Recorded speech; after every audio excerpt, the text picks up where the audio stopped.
another edition of Gov Tech Today. I'm Russell Lowery. And I'm Jen Saha. And together we try and bridge the gap between .com and .gov. Perhaps in bridging that gap between .com and .gov, maybe there's not as much gap when it comes to lawyers getting together and talking about terms and conditions on a contract. I mean, it's at least language chills that up my spine. It's at least language that people are familiar with. But they weren't necessarily on the same side on every issue. And I hope to pick your brain a little bit in this episode as CDT has released new terms and conditions. So what's that mean for the business community in dealing with the state? So this is long awaited. I think the vendor community, even state people who use these terms and conditions, have been pushing DGS and CDT to make things simpler, make them less confusing for many, many years. Like this dates, I remember sitting in meetings in 2018 on this exact issue and like pulling together the vendor community with redlining the current versions. So it's been a while. And just recently, honestly, like without much ado, DGS dropped new terms and conditions for IT contracts. So this applies to anything IT, goods or services. The contract number is GSPD 401 IT. And they made some changes. I love it when government asks, what are the problems? What do you guys see as problems? And then listens. Like, it's beautiful. They released over a year ago, they released a draft. And I remember sitting in an auditorium. You were there. A who's who of the vendor community was there. They presented the draft, and then there were a lot of comments. and they answered some questions. And I noted that the panelists who were senior people at CDT were taking notes. Lawyers were listening. Is it evident, based on your expert opinion, that the changes that people brought up at that public meeting were actually incorporated into the regs? So some of them certainly were. I think one of the big problems, the state of California has limited liability for a long time. So, you hear, well, unlimited liability, we can't bid on that. And it's true. Like, it's a big problem in a lot of jurisdictions. California has limited liability pretty well in the past. The one area that was sort of a carve out unknown was for cybersecurity, right? So if there's a breach, previous terms and conditions meant that the vendor was liable unlimited, which could be massive, right? And like small companies, they're willing to assume that risk because it's like, fine, sue us. We're only worth a couple $1 million. But like, a Fortune 100 company that's bidding on something is like, I can't bid on that. I can't put my entire, multi-billion-dollar corporation at risk for this contract at the state of California. Right. It was something we heard loud and clear in that meeting, and something the state was kind of apprehensive to like rein in. They were like, this could be massive. We have a lot of citizens. These contracts are a lot. I remember listening to that section, and I thought the state was pretty clear that's not changing. It changed. That was the clear indication. We hear you. I understand that that's not changing. And then it changed. So first of all, they simplified things. There used to be a set of cloud computing special provisions, one set for infrastructure, one set for platform, and one set for SaaS software. So 3 sets, and it was super confusing. Like even departments were like, am I buying software or infrastructure? What's the difference between infrastructure and platform? Like, I don't understand why this version says this and that. It was confusing for technologists. It was confusing for the vendor community. So they consolidated those down into one document that is now called Cloud Computing Services. So basically the decision is this cloud or not cloud? And if it's cloud, you have one set of provisions. If it's not cloud, you have another. So that simplifies a lot of things. It eliminates a lot of confusion. And back to the big win, the cybersecurity. So the limitation of liability related to caps for direct costs for data breaches is now in place with these new terms and conditions. So if there's a cybersecurity event, somebody gets hacked, and is this covering like a ransom payment? Or So it's basically, as long as a company isn't criminally liable for something, right? Like Right. you're, nefariously working with Russian actors or Right. something, then you're covered. Your liability is limited. Okay. And frankly, the vendor community doesn't care what it's limited to. They just need some kind of limit. I'm not putting need, my entire company Right. at risk. I can't. my lawyers are not doing that. My board of directors are not doing it. It's an impossible hurdle. But back to how you started. Get a bunch of lawyers in the room. They're going to be like, sorry, no way. Right. It. So now there's a cap. Do you know the details of the cap, or do we have to go look at it? They're all in the terms and conditions. Oh. What the Department of General Services did, which I love, is they released, in addition to the new terms, a whole play-by-play. Like, here's what we heard from the vendor community. Here's how we responded. Or here's why we couldn't make that change. Oh, wow. So they really went into depth, which I, as a member of the vendor community, I really appreciate. Like, what is the logic behind some of the decisions you're making? They didn't just throw a new set of T's and C's out there.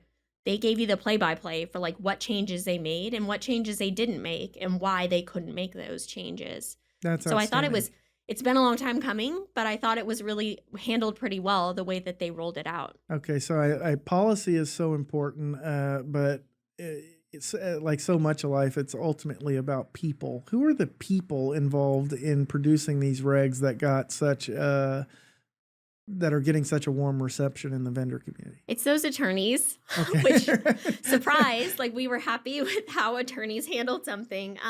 So the Department of Technology and the Department of General Services worked hand in hand on this. Their attorneys were the ones that were basically going line by line, sticking point by sticking point, and working through this.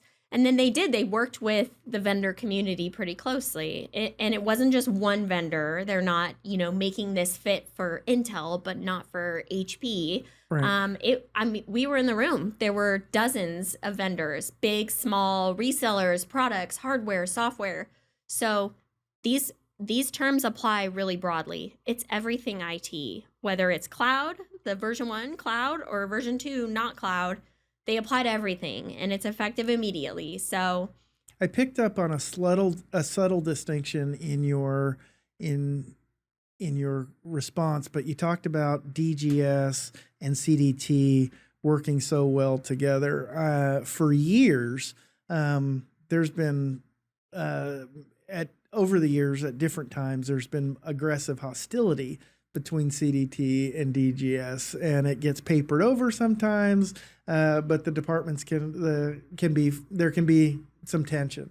I think, and we've talked a lot to a lot of different people, but with Secretary Tong's elevation and her CDT roots, and then the current leadership at CDT, they're really on the same page deeply, to where they're engaged at lower level hiring decisions together. And I don't know that everybody is singing from the same sheet of music, but it's hard to find a bunch of dissent, and they're certainly not shooting at each other, which has not always been the case. Maybe that's played into how they were able to get on the same page on a significant regulatory rewrite. I mean, they really have come a long way, and it is a unique problem in California. Like, very rarely is technology procurement in an entirely different department than the rest of procurement. And it's been a tug of war back and forth between the departments for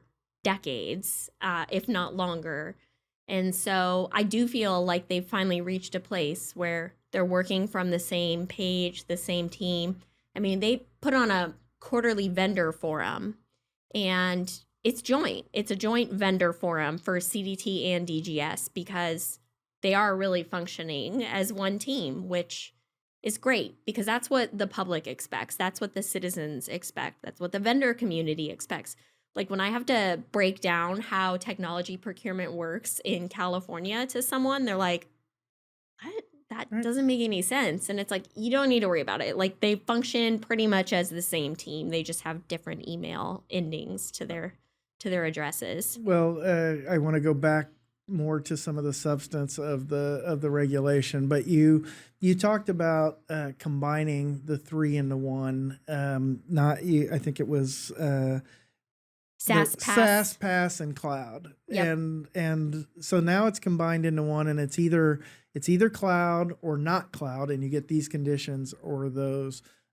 What impact do you think that'll have in the procurement process? It just makes things a lot more clear and easier. Like, I don't think they're perfect. That was sort of my summary to clients. It's like, it's not perfect, and contracting with California is still really difficult. And you're going to see different versions of these out there everywhere. But now there's less confusion, right? It's pretty straightforward. They also added some other stuff in there that I think is important for people to keep an eye on. So they added a new section regarding a contractor's liability for their subcontractors for their performance and their work under a contract. So it really is like one throat to choke, in that the prime contractor on any deal is fully responsible for their subcontractors. Ooh. I think this is because we've run into some instances where it's like, it's not us, it was them. They're a subcontractor. And it's like, no, but you're the prime. Like, our contract is with you. You're responsible for dealing with all of your, herding of cats happening behind the scenes. So interesting there to see that. And then another acknowledgement and clarification around reseller arrangements between contractors and service providers. So, like, if I'm buying a product and someone is reselling it and there is service being provided, and we've talked about this on previous episodes, right? Like, where does the liability lie in that type of agreement? So there is more clarification on that. They basically strongly encourage resellers to pass down terms, responsibilities to those, to the manufacturers. But they hold short of requiring the manufacturers to actually agree to the terms and conditions. So the reseller will still be fully on the hook, but strongly encouraged to pass those along to the OEMs. Yep. And that will probably facilitate lots of conversations between resellers and OEMs. And will it impact how the state is viewing the agreements? Do they care deeply about what that arrangement is, or is it? I think as long as they get someone to sign, that's enough for them. Okay. As to your business arrangements behind that signature, it's up to you, right? Like, it's a little bit of like, we realize there's a risk, but there's so much work involved in that we're just going to accept that as a risk. Well, I appreciate the overview. I think the audience will have gotten a lot out of that. As we wrap up, are the terms and conditions, your salesperson that is dealing with a state agency, do they need to read the terms and conditions, be very familiar with that, or is that? They're probably not even going to understand 90% of it. Like, my message to clients was, pass this on to your legal team, pass this on to your contracts team, your compliance team, because those guys are going to read it. They're going to be held responsible after the sale, after the contract is inked, to actually comply with them. I mean, the other thing that I think is important for sort of everyone to remember is that, this also, the state doesn't accept red lines to this. Like, this is it. We're not changing this. You accept or you don't accept. And if you don't accept, go somewhere else to do business. So I hear that all the time. No problem. We'll just redline it. And I'm like, no. Like, redlining doesn't exist in the state. This is the base terms and conditions. Where you might have some flexibility is in the statement of work. So, like, that's how we've gotten around unlimited liability in cyber in the past. And when you read through these terms and conditions, you'll see, like, unless otherwise stated in the SOW, And like, that's the key word where like, okay, this one might be open for negotiation because, this is where you start. This is the starting line and things can be negotiated. But if they are going to negotiate it, it has to be in the scope of work. You're not redlining anything here. I already gave the summary, but you raised such a great question that I can't let it go. You can't negotiate something contradictory in the scope of work that contradicts the general terms and conditions, right? So your flexibility is limited in the scope of the work, but you can get really creative and get lawyers comfortable in a defensible space that's not in conflict. Is that Correct. how we think about it? Like the scope of work is not for the state to assume more risk. It's for them to assume less. So generally, like this being the starting point, it only gets more restrictive in the scope of work. But I have seen instances where they're like, don't worry about that. We can arrange something in the scope of work that'll get you comfortable. Yeah. Yeah. Well, and maybe that's the perfect way to end this. What this is ultimately about is a path forward for both sides to get comfortable, to know what their rights and responsibilities are, and we have a new set of rules. Simplified, easier to understand set of rules. Well, thank you. I appreciate your expertise, Jen. I hope the audience got something out of it. Thanks.